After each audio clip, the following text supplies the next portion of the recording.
بری مجالس کی وجہ سے، اور بڑے بڑے گندی فیملی کے لوگ نیک اور پرہیزگار بن جاتے ہیں اچھی مجالس کی وجہ سے۔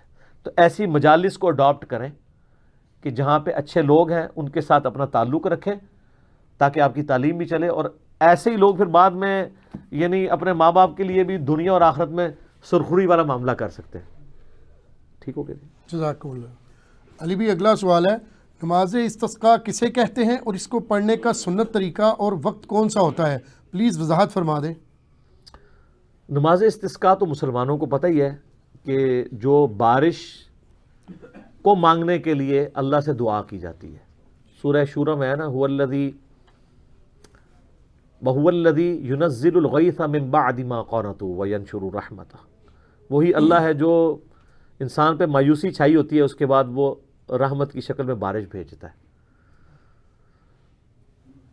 جب بارش کسی علاقے میں نہ ہو رہی ہو، قحط سالی ہو، تو نبی علیہ السلام کی مبارک سنت ہے کہ عوام الناس کو کھلے میدان میں جمع کیا جائے، اور ظاہر ہے اس میں نمازوں کے اوقات جو عام نمازوں کے اوقات ہیں انہی میں ہی پڑھی جائے گی یہ، اور جو 3 اوقات منع ہیں سورج نکلتے وقت، بالکل غروب ہوتے وقت اور سینٹر میں، اس کے علاوہ عموماً اشراق کے وقت میں یہ نماز پڑھی جاتی ہے ہمارے ملکوں کے اندر۔ اور اس نماز کے بارے میں بخاری مسلم میں حدیث ہے کہ نبی علیہ السلام نے 2 رکعت نماز پڑھائی تھی، اس میں جہرن قرات کی تھی اونچی آواز میں، جس طرح جمعے کی نماز ہوتی ہے اس میں جہرن قرات ہوتی ہے، 2 رکعتیں ہوتی ہیں۔ بس فرق صرف یہ ہے کہ اس نماز کے بعد آپ نے ہاتھ اٹھا کر اللہ تعالیٰ سے دعا کرنی ہے، اور بخاری مسلم کے الفاظ ہیں نبی علیہ السلام نے جو بارش کے لیے جب دعا کی تو آپ کی بغلوں کی سفیدی بھی نظر آ رہی تھی، یوں یعنی پوری لجاجت کے ساتھ۔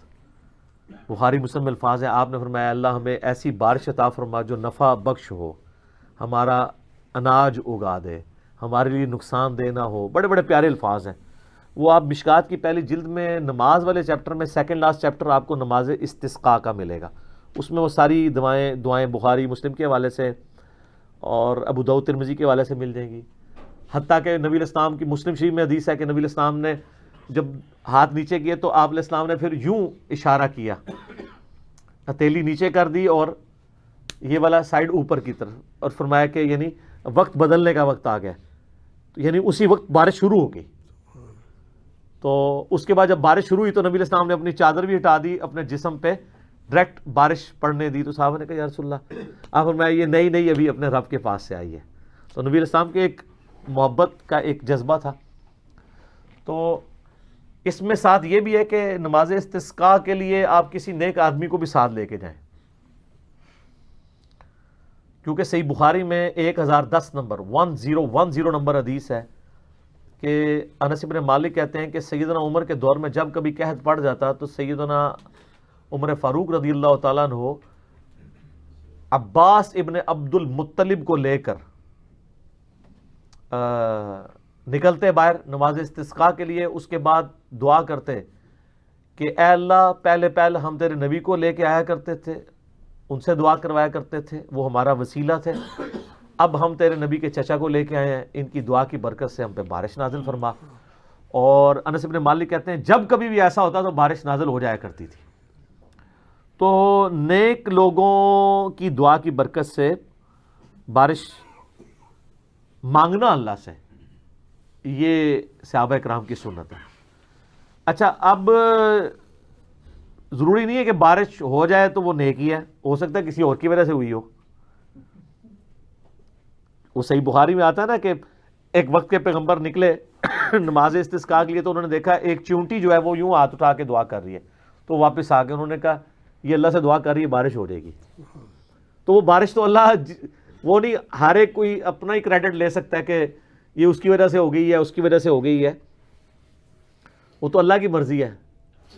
لیکن ان لوگوں کے لیے ضرور لمحہ فکری ہے جو نگاہ مار کے ایسے کر دیتے ہیں، تو ان کو تو چاہیے نا کہ نگاہ مار کے بارش کروا دیں۔ دعا ہی ہے، اب دعا ہی کر سکتے ہیں، اللہ کی مرضی قبول کرے، اللہ کی مرضی نہ قبول کرے۔ اللہ تعالیٰ کے اوپر کسی کا زور نہیں ہے، صرف آپ لجاجت ہی کر سکتے ہیں۔ تو نماز استسقاء کے لیے 2 رکعت پڑھیں گے، جہرن قرات ہوگی اس کے بعد اجتماعی دعا کی جائے گی, اللہ کے حضور مانگا جائے گا, اور اس میں نفع بخش دعا مانگی جائے گی کہ بارش نفع بخش بھی ہو, کیونکہ بخاری مسلم میں ایک حدیث ہے, بڑی مزے کی حدیث ہے.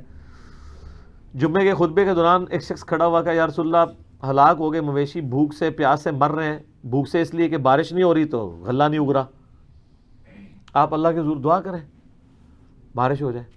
نبی علیہ السلام نے دعا فرمائی. صحابہ کہتے ہیں کہ ہم جب گئے تھے تو چلچلاتی دھوپ تھی, جب نماز پڑھ کے نکلے تو اتنی تیز بارش کہ بڑی مشکل سے گھر پہنچے, اور بارش ایسی شروع ہوئی کہ پورا ہفتہ بارش ہوتی رہی, حتیٰ کہ ہمارے گھر بھی ٹپکنا شروع ہو گئے. اگلے جمعے وہی بندہ دوبارہ کھڑا ہو گیا, یا رسول اللہ دعا کریں یہ بارش جو ہے نا, اچھا وہ بڑا سیانا سیجھے, انہیں نہیں کیا بند ہوئے نا, اسے کہ یا رسول اللہ یہ دعا کریں بارش ہمارے گھروں پہ نہ ہو, سائڈ کی زمینوں پہ ہو, کیونکہ گاؤں ایریا کی سٹرکچر اسی طرح ہی ہوتی ہے نا کہ گھر سینٹر میں, زمینیں باہر.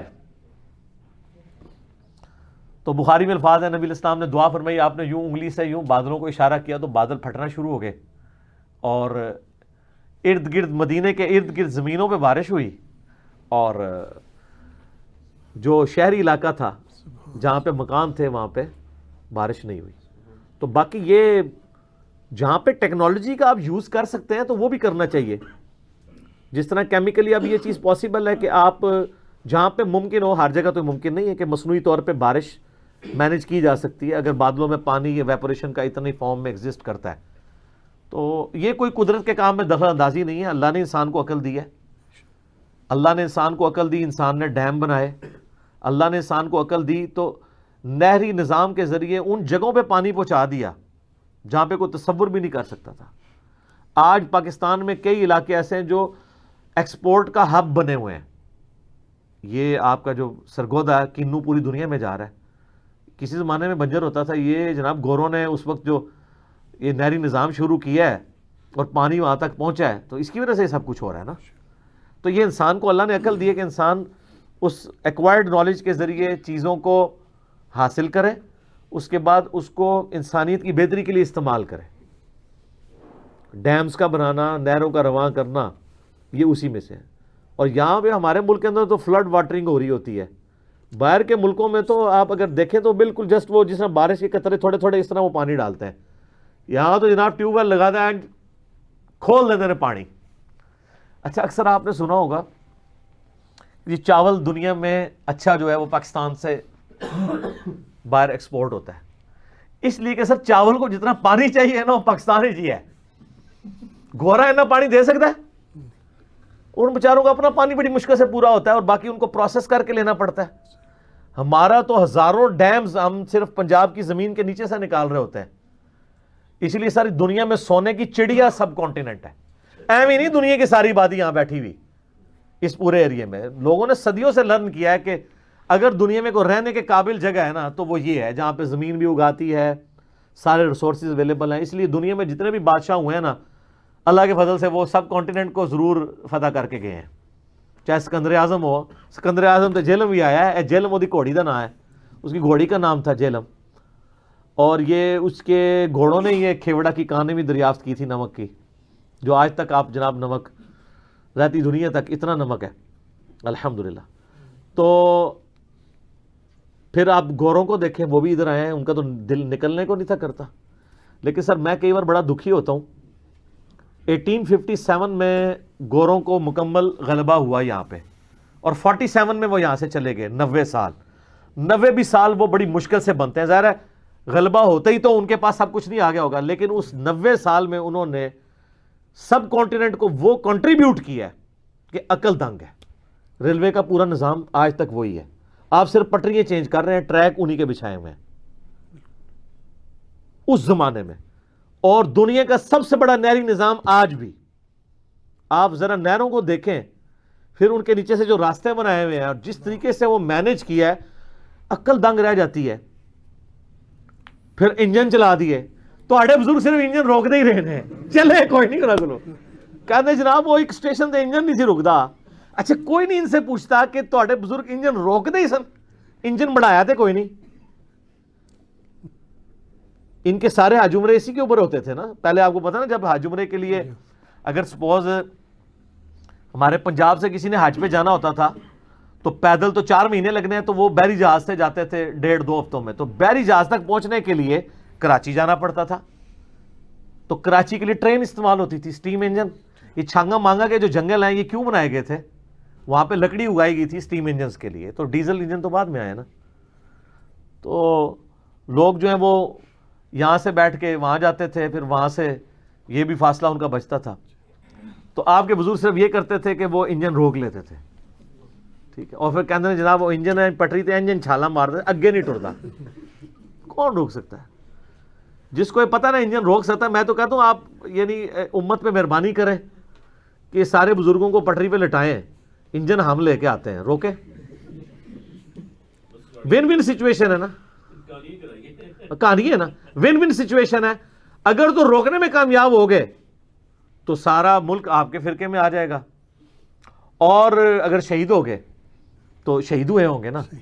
اور ہمیں لوگوں کو بتانے کا موقع مل جائے گا کیا کہ مرنے سے پہلے اے مسلمان کر لے اس پہ غور، کتابوں کا خدا اور ہے، بابوں کا خدا اور پھر اس کے بعد ایک بار جھوم کے کہنا ہے کہ نہ میں وابی نہ میں بابی، میں ہوں مسلم علمی کتابی.